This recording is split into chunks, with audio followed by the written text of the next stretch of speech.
iminsi nkoze ibintu ego mbere yuko njye Musanze. wari umaze iminsi usambanye. Sinagira iki nyibutsa nakubwira sinarangiza turashize.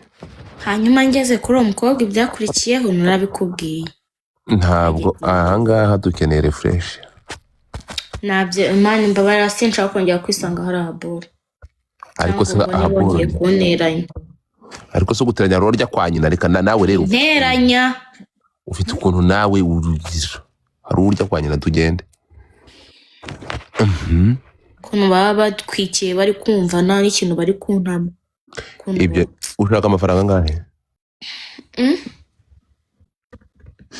Ushaka ngahe? Ushaka kuzibona kwa Godfather basi mfite ntibaze icyifuzo nye mfite. Hani wawe nukuzibona basi mfite nk'ibihumbi 10. None zera nkubaze.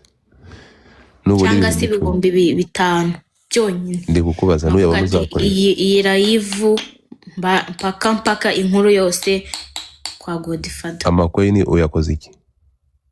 Mba mbona bishimishije biri kunshimisha. Ntabwo uzi icyo bayakoze. Ndakizi si. Uguze ibihumbi 10 ngo nangahe? Ni 160 by'amanyarwanda. None sayo ngayo aha kuri TikTok umuntu ashizeho nimero kwa kundi ujusabira abantu ntibarenza n'ibihumbi 200. None se kankubaze.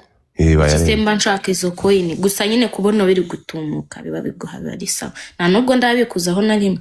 Gusa nubundi ngera kuri live nakwishimira nkaba ndayaguhaye. Yes.